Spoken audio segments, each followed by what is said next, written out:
de la situación epidemiológica que enfrenta nuestro país y el mundo, dado el impacto de la COVID-19. Superamos en el día de ayer, digamos que los 70 de la COVID-19 en el territorio nacional, declarada pandemia por su contagio en más de 180 países del mundo, así lo declaró la Organización Mundial de la Salud. Y aunque los números de los últimos días han arrojado, digamos que datos favorables, por así decirlo, porque además el contagio ha ido bajando y eso de algún modo también se refleja en determinada disposición de nuestra población, en el sentido de la alegría, en el sentido del comportamiento. Lo preocupante en estos casos es creer que todo ha pasado, ayer lo decíamos en el noticiero del mediodía, creer que la situación es tan favorable como para desmovilizarnos y en modo alguno eso debe conducirnos a adoptar esa actitud. Se siguen adoptando las máximas medidas de restricción. Por supuesto, se ha orientado también mantener la vigilancia epidemiológica y favorecer ese comportamiento social que implique distanciamiento físico, pero también que implique una postura adecuada a los indicadores de salud, que hay que conservarlos, que incluso hay que disminuirlos para que nuestra población pueda librarse de esta pandemia. Me comunican por interno que está listo ya el doctor Francisco Durán García, director nacional de epidemiología, así que cedemos nuestra señal al Centro de Prensa Internacional. Allí está nuestro moderador Héctor Amec Velázquez. Muy buenos días a ambos. Buenos días, Abdiel, y todos los que nos siguen. Desde la sede del Centro de Prensa Internacional del Ministerio de Relaciones Exteriores de la República de Cuba, le damos la bienvenida. E iniciamos de inmediato la conferencia de prensa del Ministerio de Salud Pública sobre la actualización de la situación epidemiológica del país frente a la COVID-19. Nos acompaña, como ya es habitual, el doctor Francisco Durán García, director nacional de epidemiología del MINSAP. Doctor, buenos días. A ustedes que nos acompañan todos los días y hacen posible que se produzca esta transmisión, a Abdiel, que desde allá también nos acompaña, y a todos los que nos siguen, que según me han dicho, no solo es en Cuba, también en el exterior, algunas personas siguen nuestra información, que es la información del Ministerio de Salud Pública. Bueno, nosotros en el día de hoy tenemos que dar las condolencias a una familia, a colectivo de compañeros, colectivo de amistades, por el fallecimiento de una persona, un ciudadano cubano del sexo masculino, de 78 años de edad, de aquí de La Habana, del municipio Cotorro, con uno de las personas que son pero que se encontraba en un centro de protección y que tiene como antecedentes de enfermedad la hipertensión arterial, la diabetes mellitus, una enfermedad pulmonar obstructiva crónica, una neoplasia de pulmón y una desnutrición proteico-calórica severa. Como ustedes ven, un grupo de enfermedades que condicionaban una evolución muy desfavorable de la enfermedad. Este paciente se encontraba ingresado, y lamentablemente en el día de ayer, después de una estadía de 21 días en hospitales, fallece en la sala de terapia intensiva de un hospital de aquí de La Habana. Se trató de reanimar, sacarlo de la parada cardiorrespiratoria, pero realmente no fue posible, a pesar de los esfuerzos de nuestros profesionales y técnicos en el día de ayer. Reiteramos nuestras condolencias a sus familiares, sus amistades y en definitiva al pueblo de Cuba, que también siente estas situaciones que se nos dan en algunas ocasiones. De esta forma quedan ingresados en los hospitales en nuestro país 689 pacientes. Es la cifra más baja que hemos tenido en el último 15 días, en los últimos 21 días. Se mantienen en vigilancia 11, sospechosos son 455, confirmados 223, y en la atención primaria de salud, por nuestros especialistas, profesionales, licenciados, se le da continuidad a 1.697 personas. En el día de ayer, nuestros laboratorios de biología molecular procesaron 1.743 muestras de casos sospechosos, contactos, algunos ya confirmados de COVID-19, 741 en el laboratorio del Instituto de Medicina Tropical Pedro Curí, en el laboratorio de biología molecular del Centro Provincial de Higiene, Epidemiología y Microbiología de Santiago de Cuba, 283, en el de La Habana 282, en el de Villa Clara 248 y en el del Hospital Hermanos Amejeira 189. Como resultado del estudio de estas 1.743 muestras, 8 resultaron positivas. Estamos hablando del 0,5% de muestras que resultaron positivas de las estudiadas en el día de ayer. De esta forma, Cuba acumula 89.031 muestras analizadas y 1.908 pacientes diagnosticados con el virus SARS-CoV-2 y con la enfermedad COVID-19. Los 8 nuevos casos confirmados que se diagnosticaron en el día de ayer, todos son cubanos. Ese es un comportamiento que estamos teniendo desde hace varios días. De ellos 7 fueron contactos de casos confirmados y de esta forma ya el 89,2% de los pacientes diagnosticados en nuestro país son contactos de casos confirmados, 1.667. En uno de los 8 casos diagnosticados ayer no se precisa aún la fuente de infección y se acumulan 69 en toda la epidemia, en los cuales que es el 3,6%, en lo que se ha podido precisar la fuente de infección, no obstante el estudio epidemiológico que se realiza. No se modifica el número de personas diagnosticadas con fuente de infección en el extranjero, que son 131, el 7% de los casos diagnosticados. Quedamos a partes iguales, 4 del sexo masculino, 4 del sexo femenino, y de todas formas en el acumulado el sexo femenino queda a un 48,8%. De los casos diagnosticados en nuestro país, 933 son del sexo femenino, 975 del sexo masculino, que es el 51,1%. 3 de los casos fueron asintomáticos, o sea, el 37,5%, 3 de los 8 casos diagnosticados ayer, es una cifra inferior. Hemos tenido generalmente un número mayor de casos asintomáticos y del acumulado de casos confirmados en Cuba, de todas formas, el 50% en el momento del diagnóstico, estamos hablando de 954 personas, eran asintomáticas en ese momento.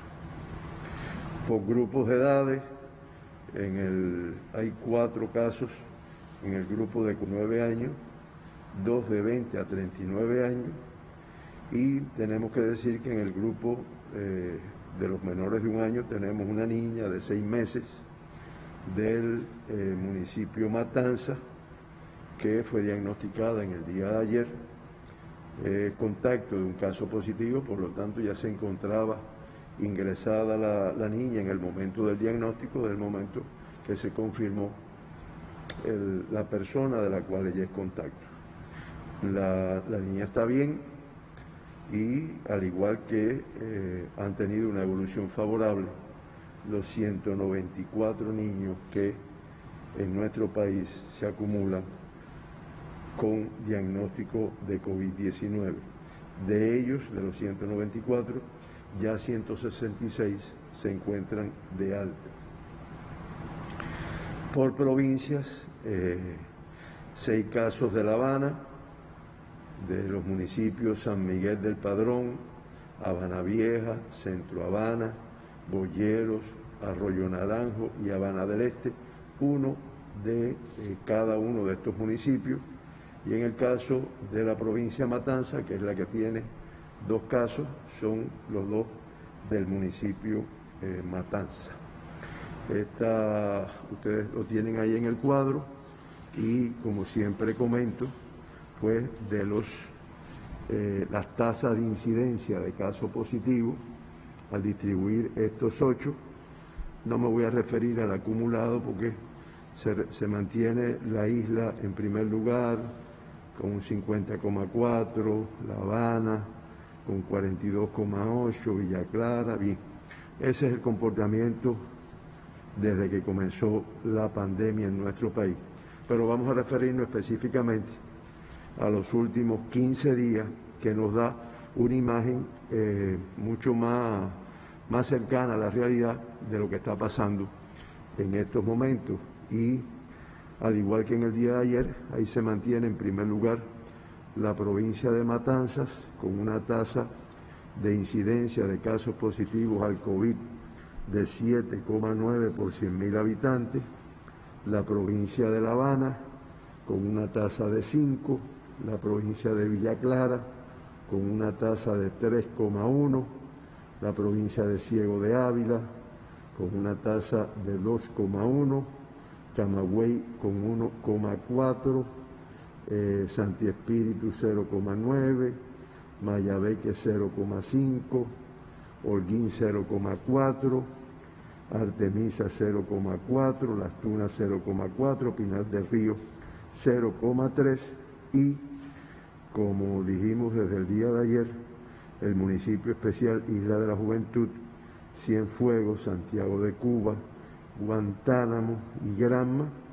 se mantienen sin casos en los últimos 15 días.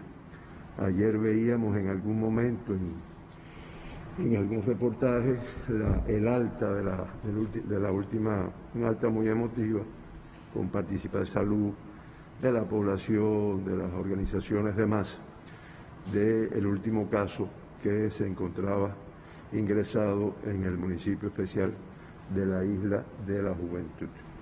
Y con esto ya no tienen más casos ingresados hasta el momento. De esta forma, los 1.908 pacientes diagnosticados con la enfermedad que se acumulan en nuestro país, se mantienen ingresados 223. Esta cifra, en la medida que vayamos disminuyendo el número de ingresos, y sabemos que con el esfuerzo de todos, con el cumplimiento disciplinado de nuestra población, pues lo vamos a ir logrando. No creo que las cifras que hemos tenido en los últimos días sea por casualidad. Eso no es casual y el mundo nos lo está demostrando.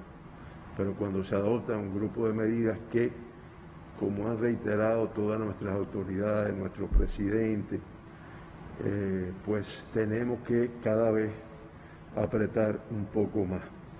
De estos 223 casos que se mantienen ingresados, 218, el 97,7%, tienen una evolución clínica estable, favorable a este indicador, lo cual demuestra, bueno, el hecho que se detecten a tiempo, el hecho de que se le aplique un tratamiento desde el mismo, o sea, no digamos del momento que se diagnostican, ya desde la etapa en que son sospechosos o contactos, ya se inicia un esquema de tratamiento con esta persona.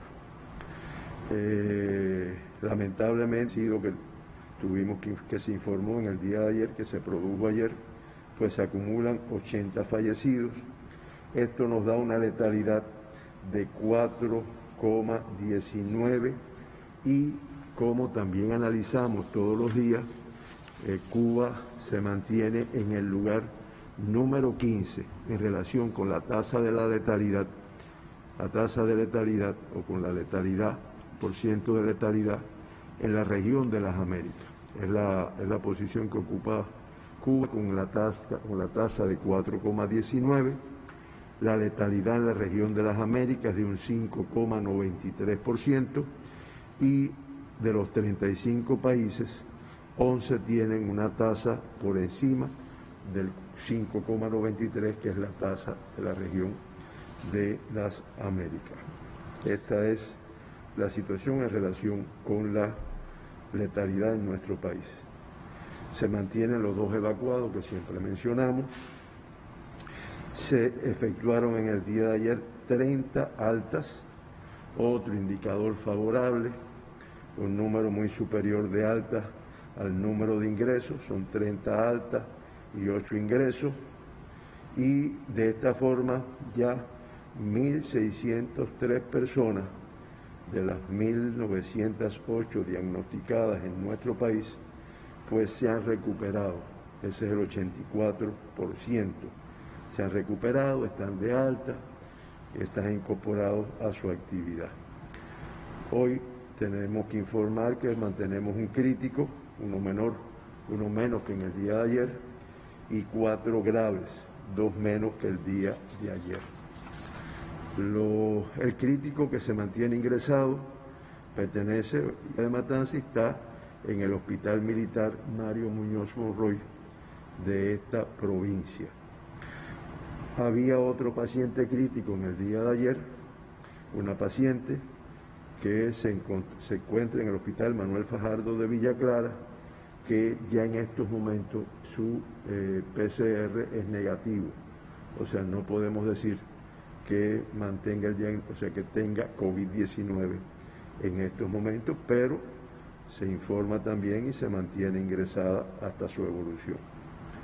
Los 4 casos confirmados graves, 2 son de La Habana, 1 en el Hospital Salvador Allende y 2 en el Hospital Mario Muñoz. Realmente en el Salvador Allende hay 2 y en Matanza hay 2, y salen del parte de grave para de cuidado, una evolución con mejoría. 2 pacientes diagnosticados, una que se encuentra en el Hospital Militar Dr. Luis Díaz Soto, aquí en La Habana, y una que se encuentra ingresada en el Hospital Militar Mario Muñoz Monroy de Matanzas. Son los 2 pacientes que han tenido una evolución estable, una evolución que permite que no se clasifique como un estado grave y por lo tanto se mantiene ingresada, pero de cuidado en estos momentos. El mundo ya hasta las 12 de la noche, siempre lo decimos, porque las estadísticas van mucho más rápidas que a veces la información. Hasta las 12 de la noche se mantenían 185 países con pacientes diagnosticados de COVID-19. Ayer se confirmaron en el mundo 94.988 personas con COVID-19 y esto hace un acumulado de 4.861.456 casos confirmados en el mundo. Ya ven que prácticamente estamos arribando a los 5 millones de personas contagiadas, identificadas en el mundo. En el día de ayer también, otra cifra muy elevada, 4.282 fallecidos, lo cual hace que se acumulen 322.483 personas que en el mundo han fallecido como consecuencia de esta enfermedad. Eso da una letalidad de un 6,63% de letalidad en el mundo. Ya la región de las Américas aporta el 44,98%, 45% prácticamente, de todos los casos reportados en el mundo, ya que en el día de ayer se diagnosticaron 52.452 personas con la COVID-19 en la región de las Américas. Y la cifra de personas acumuladas, confirmadas, son 2.186.907 casos. Lo que es todavía peor, en el día de ayer murieron en nuestra región 2.848 personas. y se acumulan fallecidos 129.680 personas en la región de las Américas. Esto da una letalidad para esta región, como habíamos dicho anteriormente, de un 5,93%. O sea, de cada 100 personas que enferman, prácticamente 6 fallecen. Uno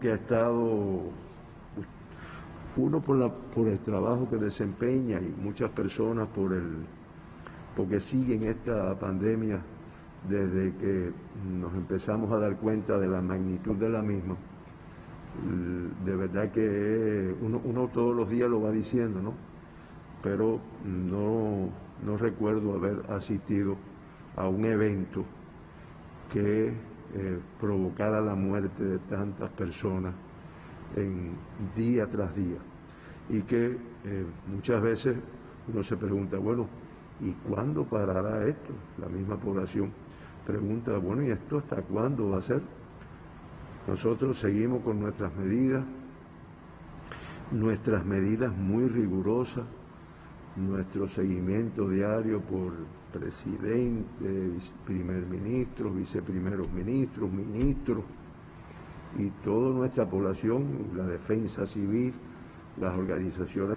Y cuando vemos la experiencia lamentable de algunos países que se han ido desmovilizando y los resultados que han tenido a los pocos días, pues a uno lo que le dan deseo es de seguir todavía apretando un poquito más para que se consolide los resultados que estamos teniendo en Cuba. Bueno, creo que es suficiente. Escucho las preguntas que puedan existir. Comenzamos, doctor, entonces la ronda de preguntas. La primera pregunta formulada por Granma y dice lo siguiente: ¿debe cumplir algún requisito un local para servir como centro de aislamiento? ¿Pueden estos centros estar ubicados dentro de las comunidades? ¿Deben mantenerse aislados los trabajadores de esos sitios? Bueno, esa es otra particularidad de Cuba, de nuestro sistema de salud. Digo porque anoche mismo analizábamos en una reunión con el ministro y el equipo de trabajo, el grupo técnico, y veíamos que no todos los países, hay países que incluso casos confirmados los siguen desde la casa.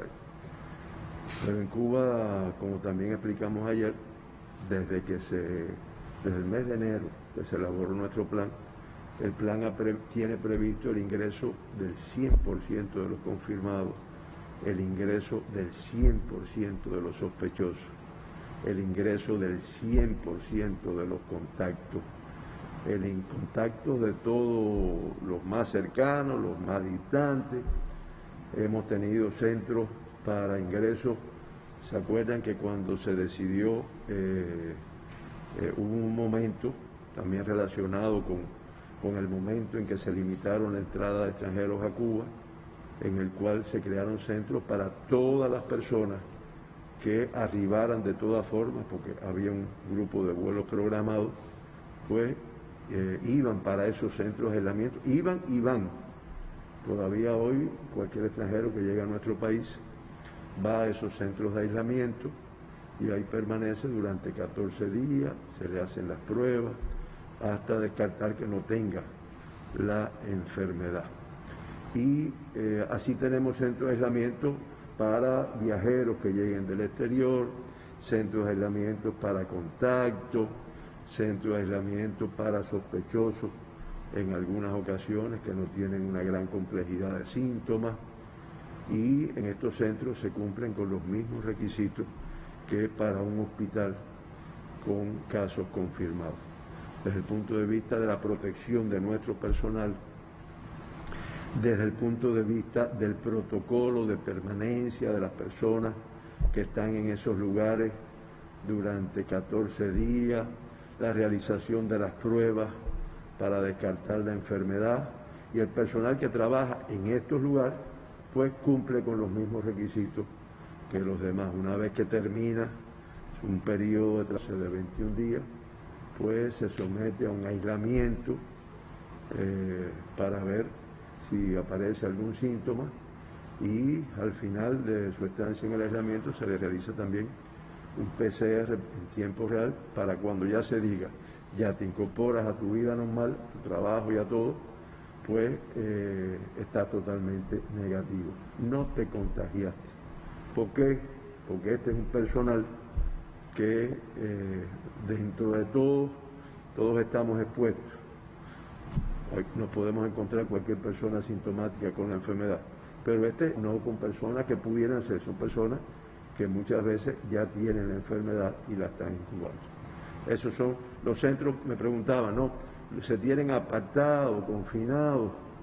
¿No? Son centros que se han buscado lugares que la mayoría no están en el centro de la ciudad, pero que no están en zonas rurales, ¿no? Tenemos la UCI, tenemos centros así en diversos lugares que están más o menos cercanos a las ciudades. Un usuario en redes sociales pregunta lo siguiente: ¿por qué se habla de terapia con plasma hiperinmune si todavía no hay claridad de que el padecer la COVID-19 traiga inmunidad ante el virus? De eso hablamos aquí un día y ratificamos que en nuestro país, que eso se ha utilizado en otras enfermedades. Eso no es de la COVID. Eso se usó cuando el ébola, siempre pongo el ejemplo del doctor Félix Báez, un médico cubano que cogió la enfermedad, que se curó y que después, cuando le dieron el alta, fue y donó su sangre. Porque, ¿qué pasa, no? Que es lo que yo expliqué. En la sangre están los anticuerpos. Yo, cuando me pongo en contacto con un agente extraño a mi organismo, puede ser un virus, como es el caso ahora, puede ser una bacteria, puede ser cualquier agente extraño, pues mi sistema inmunitario elabora anticuerpos. ¿Para qué? Para defenderme de ese agente extraño. Entonces, muchas veces cuando tengo un sistema inmunitario, además me ayudan con algunos tratamientos, pues yo logro vencer, gano, en la pelea gano yo, no gana el virus y salgo de la enfermedad.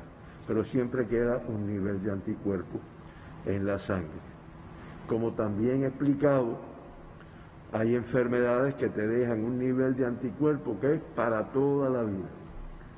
Y siempre ponemos el ejemplo del sarampión, de la parotiditis, de la rubiola. Son enfermedades que tú la padeces, muchas veces le llamaban eruptivas de la infancia porque daban en las primeras edades y ya te quedas con inmunidad para toda la vida. Eso se modificó en el cuadro de salud de Cuba después que se introdujo la vacuna obligatoria contra estas tres enfermedades. Pero eso mismo pasa con otras enfermedades infecciosas. Ahora, es cierto que no está todavía muy esclarecido, a pesar de que se investiga, qué cantidad de anticuerpos yo tengo contra la COVID después que padezco la enfermedad. Sí se sabe que hay un nivel de anticuerpos, sí se estudia, sí se identifica un nivel de anticuerpos. Lo que a mi modo de ver todavía nadie ha definido, porque también el tiempo de evolución es muy corto, ese nivel de anticuerpos ya me protegen para toda la vida o me protegen para un tiempo determinado. Esa es la parte. Pero ¿de qué hay nivel de anticuerpos? Hay. Cuba, que también, como hemos visto, todos los adelantos científicos los va introduciendo, los innova. Creo que en estos días las informaciones, las visitas del presidente con un equipo de trabajo a la actividad científica, a los lugares donde se producen muchas de estas cosas que en el mundo son a veces novedosas, pues Cuba, ni lenta ni perezosa, pues lo comenzó en nuestro país. Y como informamos en una oportunidad, ya se habían incorporado las provincias de Cienfuegos, las provincias de Villa Clara, Santi Espíritus, Matanzas y Ciego de Ávila. Ya hasta el día de hoy se han hecho 16 extracciones de plasma sanguíneo a pacientes recuperados de la COVID. Son pacientes que reúnen un grupo de condiciones que haya pasado un periodo de tiempo, generalmente 21 días después de haberse recuperado, que estén negativos, que tengan un nivel inmunitario fuerte, que no tengan otras enfermedades. Se busca hasta que su estado psíquico sea apropiado y nuestros centros de hematología, nuestros bancos de sangre realizan este proceso. Y eso ha permitido que 16 personas, 14 aquí en La Habana y 2 en Villa Clara, hayan recibido el beneficio de este tratamiento. Ya viéndolo desde la parte de la evolución clínica, de la efectividad del mismo, pues indiscutiblemente se ha utilizado en pacientes que han estado graves y se ha visto una respuesta, una evolución muy favorable después que se le ha aplicado. Eso no es algo de Cuba. Hoy en la mañana, rápido, porque ustedes a veces abusan y me dan las preguntas por la mañana, a veces, no siempre. Muchas veces, esta sí la teníamos de ayer, pues hemos buscado ejemplos en el mundo y encontramos uno que se plantea en Italia, la terapia de plasma hiperinmune que ha curado el coronavirus en Italia. Ustedes saben cómo son los títulos a veces, los ganchos periodísticos, como también se llama, de pacientes que han sido tratados con plasma hiperinmune. En Chile ponen el ejemplo de un médico joven, cirujano, Andrés Mesa, que se ven las imágenes, era un paciente que estaba en un estado grave de la enfermedad y que se recuperó.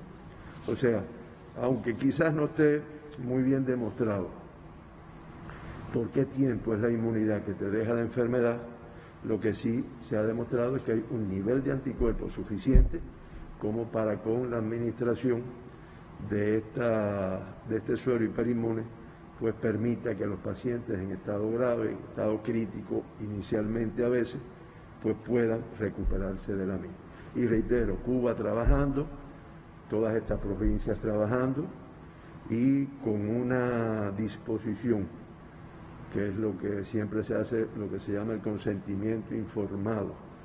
Yo le pregunto a la persona, tú estás en disposición, y siempre con una disposición de nuestros pacientes recuperados muy alta de brindar su sangre, su suero para el tratamiento de otros que estén todavía ingresados. ¿Qué más? Doctor, otro usuario de redes sociales comenta lo siguiente: no me quedan claros todos los eventos de transmisión, cuándo comenzaron y cuándo terminaron. Por ejemplo, hay noticias que refieren que el evento del Consejo Popular Latinoamericano en el Cerro ya finalizó, pero en otras no. ¿Qué nos puede decir al respecto? Bueno, miren, los eventos de transmisión local comenzaron cuando empezaron a aparecer casos confirmados de la COVID que no habían tenido contacto específicamente con un extranjero, que no habían regresado del exterior, y por lo tanto, si tuviera a ver, bueno, y si no fue al exterior, ni tuvo contacto con extranjeros, con personas que han venido, lo adquirió aquí en Cuba. Generalmente, y como hemos visto aquí los porcientos, el mayor porciento ha sido por contacto con alguna persona que tenía alguno de estos riesgos. Entonces ya no podemos hablar de que son casos que han venido importados, sino que son casos que se han infectado en nuestro país en contacto con estos casos ya diagnosticados. Eso, a partir de ese momento ya se empezaron a declarar estos eventos de transmisión local. ¿Qué conlleva? Dirá, bueno, ¿y qué cambia? No, que en el lugar donde se detecta se hace un grupo de medidas mucho más rigurosas que en los otros. Se aprieta todavía más, se limitan más los movimientos, se restringe la entrada y salida, se hacen estudios en estos lugares y se aplican incluso modalidades preventivas de las terapéuticas que tiene Cuba.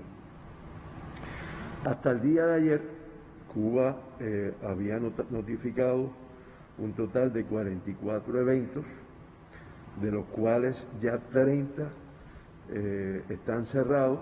Ahora voy a explicar a qué le llamamos cerrados, y todavía 14 se mantienen activos. Por lo tanto, se mantienen las medidas. Yo siempre, porque a mí me gusta poner ejemplos, ¿no? Y siempre recuerdo, porque fueron los primeros, cuando se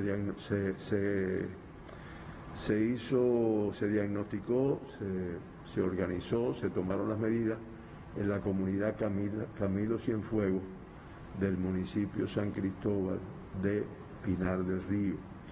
Y ahí se explicó al pueblo con las medidas.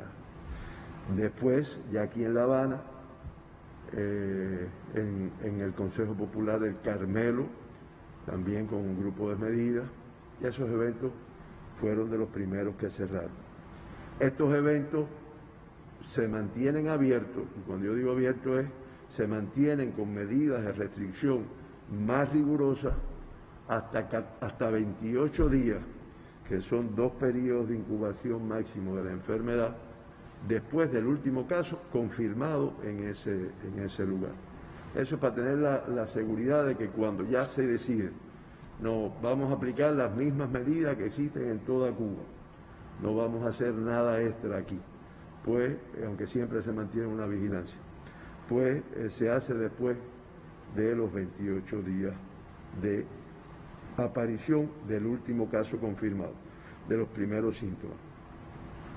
Muy específicamente, el evento que le llaman del latinoamericano, que pertenece al Cerro, es un evento que todavía se mantiene abierto, todavía se mantiene con reforzamiento de medidas. El último caso diagnosticado de ahí fue del 27 de abril y por lo tanto debe de cerrar en los próximos días, pero todavía se mantiene abierto.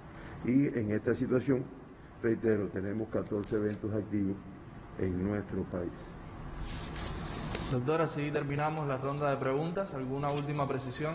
Bueno, muchas gracias a todos ustedes, a todos los que nos siguen, a todos los que hacen posible esta filmación. Ayer me explicaban, eso no es tan sencillo, ¿no? Porque hay un grupo de precisiones para que salga en tiempo, para que salga bien, y sabemos que hay el esfuerzo de un grupo de personas que no se sientan aquí frente a las cámaras, pero que garantizan que se desarrolle. Así que muchas gracias a todos, les deseo un buen día y seguimos en combate. El agradecimiento también para usted, doctor, para los corresponsales por sus preguntas, para los usuarios de redes sociales y otras plataformas digitales y, por supuesto, para todos los que nos siguen. Agdiel, volvemos contigo. Muchísimas gracias, amigos, a ti por toda esta información y también al doctor Durán por estas precisiones que son tan importantes y que no solo, como él decía, no solo los cubanos seguimos, sino también en buena parte del mundo. A manera de resumen, como siempre hacemos, queremos informar a partir de estas informaciones dadas por el doctor Francisco Durán, director nacional de epidemiología del Ministerio de Salud Pública.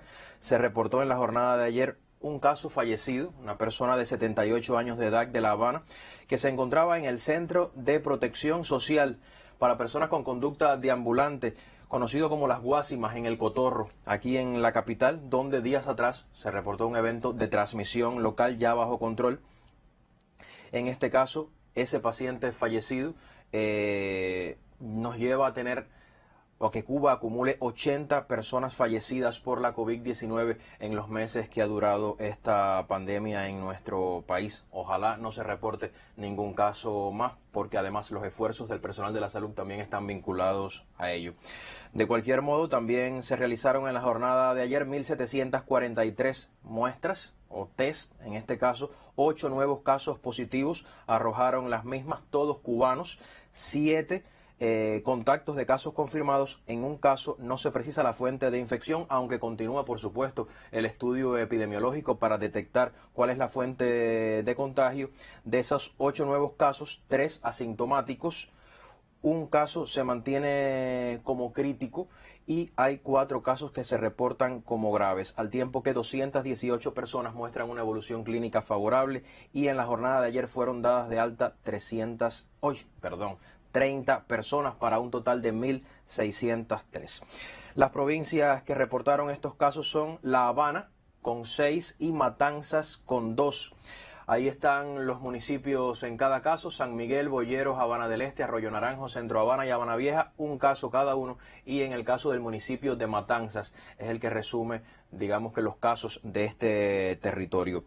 El doctor Durán compartió varias ideas. En primer lugar, que las cifras favorables no son hijas de la casualidad, pero hay que arreciar también cada una de estas medidas que forman parte del plan estratégico del Estado y el gobierno cubanos para enfrentar a la COVID-19. Las personas se preguntan, bueno, ¿hasta cuándo? Eso no se puede determinar, por eso es tan importante mantener las conductas adecuadas que no favorezcan el riesgo de contagios, medidas más rigurosas con un seguimiento diario para consolidar precisamente esos resultados favorables que hoy tenemos, aunque siguen doliendo las muertes, digamos, de estas 80 personas. Hay países que le dan seguimiento a las personas enfermas desde la casa. En el caso de Cuba se ha adoptado una postura completamente diferente. Se ingresa el 100% de las personas, de los casos confirmados, sospechosos y también de los contactos que se deriven de los mismos, ya sean cubanos, ya sean extranjeros, y van directamente hacia los centros de aislamiento que cumplen con requisitos iguales a lo de los hospitales con casos confirmados. Esto es un elemento que apuntaba el doctor Francisco Durán, quien además señalaba que hay un nivel de anticuerpos para enfrentar la COVID-19 en el organismo, pero todavía no se conocen más detalles al respecto, se mantienen los estudios. Sin embargo, sí se han realizado 16 extracciones de plasma hiperinmune a pacientes recuperados de la COVID-19. Cuando uno dice 16 y estamos hablando de 1.603 pacientes dados de alta, parece poco, pero hay que tener las condiciones físicas para ello. Hay, por supuesto, que tener la disposición a partir del consentimiento informado, y gracias a esa actitud de estas personas, 16 pacientes han sido beneficiados con este plasma hiperinmune y muestran una evolución muy favorable. Otro elemento que destacaba el doctor Durán es la presencia de 26 eventos de 44 eventos de transmisión local que han tenido lugar en nuestro país. 30 han sido cerrados y 14 se mantienen abiertos. A manera de resumen, las principales ideas compartidas por el experto del Ministerio de Salud Pública. Nosotros vamos a una pausa y enseguida regresamos con más, porque tenemos algo que compartir, o mucha información también para compartir respecto a Juegos Olímpicos, alto rendimiento y medidas adoptadas también para enfrentar la COVID-19. No se vaya de esta transmisión.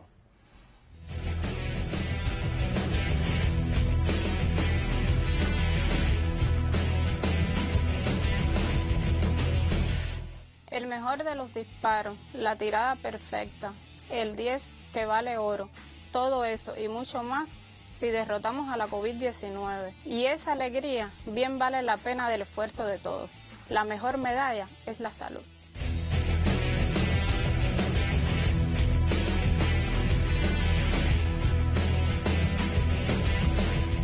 Y hoy tenemos la suerte de contar en el estudio con José Antonio Miranda Carrera, director general de alto rendimiento del INDER.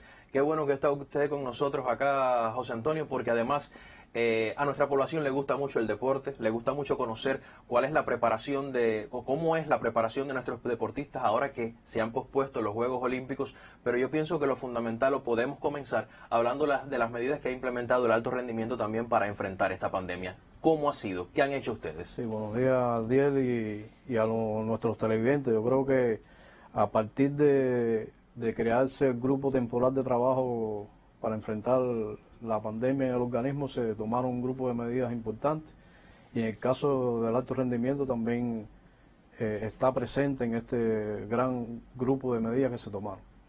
Y en el caso del alto rendimiento, bueno, en primer lugar se realizó la desconcentración de los atletas de los centros nacionales hacia provincias y municipios, y de las EIDES y academias de igual manera, con de forma organizada, de forma como se había establecido en los protocolos que habíamos analizado, y no tuvo ningún tipo de situación esta desconcentración de los atletas hacia provincia y municipio.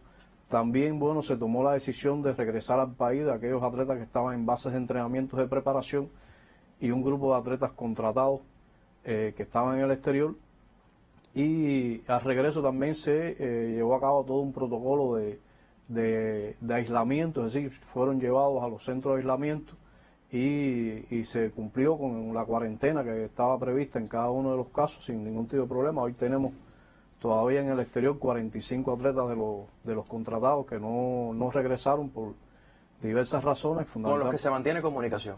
Se mantiene una estrecha comunicación con todos ellos, no hay ningún tipo de situación, ni están enfermos, ni ningún tipo de situación en ese sentido. O sea, se realiza una comunicación constante con ellos, fundamentalmente en los deportes de voleibol, de fútbol, de baloncesto, y que están hoy en el exterior y que no han regresado al país. También dentro de las medidas que tomó el sistema de alto rendimiento tiene que ver con un proceso que para nosotros es de suma importancia, que es el proceso de entrega pedagógica, es decir, todo el proceso que se lleva a cabo de municipio a provincia y de provincia a nación relacionado con los ingresos a los centros nacionales y provinciales del sistema deportivo cubano.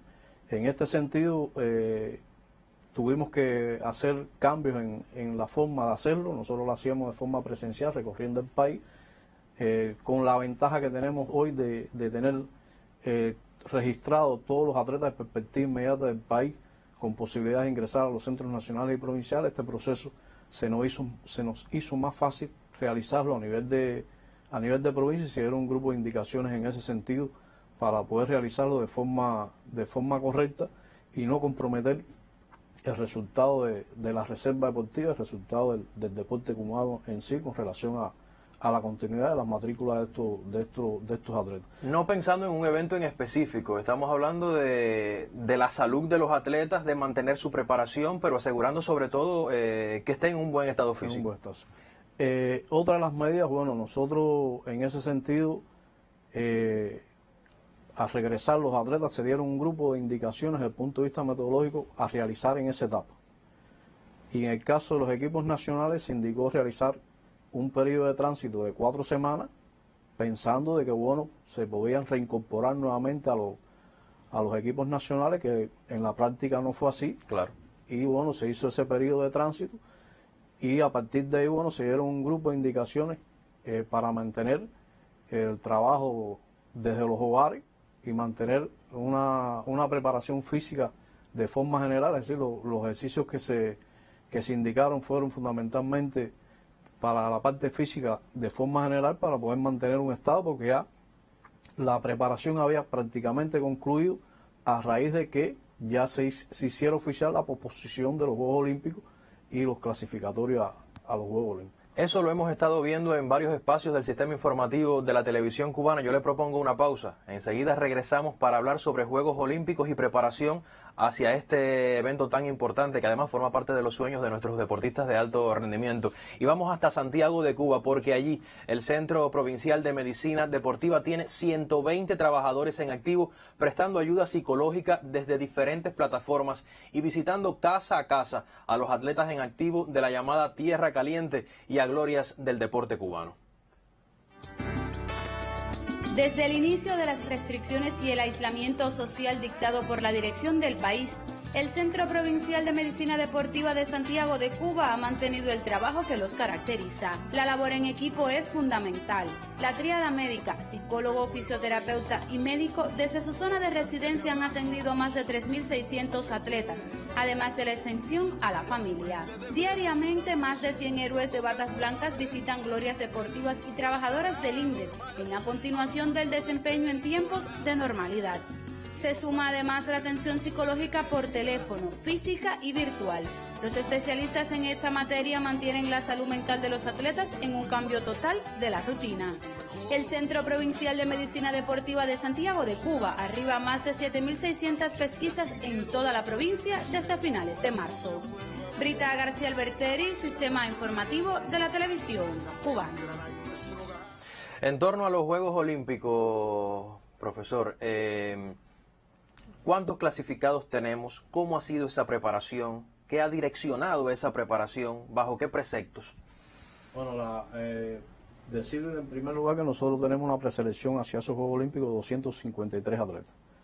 Ya hoy tenemos 41 atletas clasificados para los Juegos Olímpicos y 4 atletas clasificados para los Juegos Paralímpicos. ¿No pierden esa clasificación? No pierden esa aunque sean para los Juegos del 2021. Que sean para los Juegos, se mantiene, el sistema de clasificación lo permitió y se mantienen clasificados esos atletas que ya teníamos nosotros clasificados, que para nosotros es una gran ventaja. Nosotros los atletas, que decíamos, son 64 atletas que tenemos nosotros estratégicos para estos Juegos, tanto olímpicos como paralímpicos, prácticamente lo teníamos clasificado todos los que tienen compromiso con los Juegos, de obtener los resultados. Solo nos quedaba pendiente por su clasificación el caso del boxeo, pero el resto de los deportes, el atletismo, el judo, el taekwondo, la lucha, que tienen compromiso en el medallero en los Juegos Olímpicos, ya estaban clasificados. Y el boxeo que iba a tener su evento. El boxeo que tenía su preolímpico en el mes de abril, que estábamos conscientes de que los 8 atletas que están preparándose para este preolímpico iban a clasificar.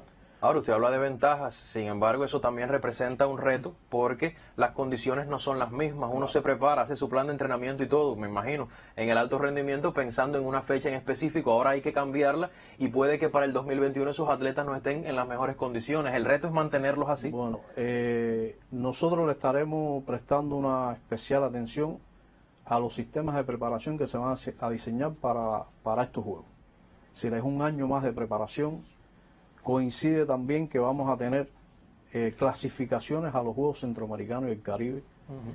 Atletas ya con los Juegos Centroamericanos que son en el 2022. En el 2022. Atletas que con longevidad deportiva, es decir, que la preparación que se va a diseñar, como decía, le estaremos dando una especial atención a la individualización de la preparación para que esos atletas que tienen un compromiso con los Juegos Olímpicos puedan llegar a cumplir sus metas y objetivos en los Juegos del 21. Usted me está diciendo que lo que vemos en el noticiero de las personas preparándose, los deportistas de alto rendimiento, no estamos hablando de Juegos Olímpicos, estamos hablando de mantener entonces unas condiciones físicas determinadas para empezar esa preparación, para recomenzarla. Correcto, así es. Se le ha indicado, hay una comunicación constante con todos los atletas a través de sus entrenadores, y se le ha indicado que en esta etapa que los ejercicios que se deben realizar es para mantener desde el punto de vista físico y no empezar en cero la preparación. Cuando comencemos la preparación, cuando se decida, en el momento que se decida la preparación, en el caso de los equipos nacionales se ha estado indicando hacer una introducción a esta preparación, es decir, un método, como decimos nosotros desde el punto de vista técnico-metodológico, un método introductorio para a partir de ahí comenzar ya la preparación con vista a los Juegos Olímpicos. Vamos a hacer otra pausa. Ahora nos vamos periodísticamente hablando hasta la República Bolivariana de Venezuela, porque allí los colaboradores de la misión deportiva cubana solo suspenden la realización de las pesquisas durante sábados y domingos, luego de que el presidente constitucional de ese país, Nicolás Maduro, pidiera la contribución de las misiones sociales cubanas para lograr mayor efectividad en el enfrentamiento a la pandemia. Vamos a ver el reporte. La parroquia Charallave del estado de Miranda fue el objetivo de nuestra visita durante la jornada de flexibilización de la cuarentena que se lleva a cabo en Venezuela con los diversos grupos etarios después de 5 semanas de reclusión social. Gracias a los colaboradores de la misión deportiva cubana se logra la intencionalidad y disciplina en las acciones. Se activaron 200 áreas y se dieron 242 actividades, teniendo una gran participación por parte de las niñas y niños y fundamentalmente de los abuelos. Como se aprecia en el Parque El Bosque del municipio Cristóbal Reyes, en todo el territorio nacional se emprenden tareas de la salud, para lo cual se combina a todos los sectores sociales, luego de la contribución solicitada por el gobierno a las misiones sociales cubanas. Creo que todas las misiones que estamos haciendo y logrando estas actividades aquí en Venezuela, para el llamado que nos hizo el presidente de flexibilizar la cuarentena para que ellos se vayan adaptando poco a poco a través de la actividad física normal como hacían antes. Me gustó la invitación porque ya que no había podido salir de mi casa a hacer deporte, me ayudó a despejar la mente. La cuarentena social en Venezuela ofrece estimables resultados en la restricción de los contagios y se utilizan las jornadas de flexibilización para atender a los grupos más vulnerables y sometidos a la mayor inmovilidad física por más de un mes. Desde Caracas, Rey Villa, Alexander Cabrio, Osvaldo Sánchez Naranjo, Sistema Informativo de la Televisión Cubana.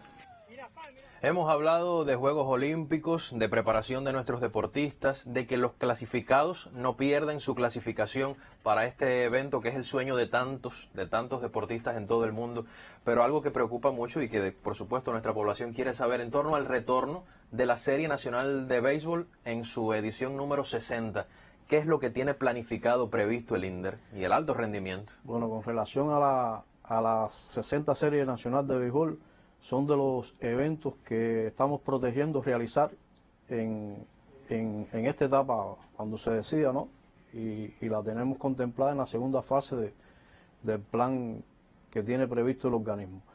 En esa fase nosotros, en esa etapa que se pretende hacer la Serie Nacional, hay dos momentos, es decir, que hay un protocolo ya bien establecido y discutido con relación a qué hacer en el tema de la preparación, que estamos hablando de al menos 6 semanas, no menos de 6 semanas, concentrar a los equipos de las provincias para su preparación y a partir de las 6 semanas comenzar la serie nacional. Y hay un protocolo también relacionado en el desarrollo de la serie, qué hacer desde el punto de vista higiénico, epidemiológico, es decir, que hay un grupo de medidas antes en la preparación y durante el desarrollo de la propia serie nacional. Sobre esas restricciones, por supuesto y medidas, estaremos dialogando en próximos espacios. Nuestros periodistas deportivos también le darán seguimiento a esto. Yo le agradezco muchísimo por haber estado con nosotros y brindarnos todas estas informaciones. A nuestro pueblo le gusta mucho el deporte y eso es importante, mantenernos informados. Gracias, José Antonio. Nosotros así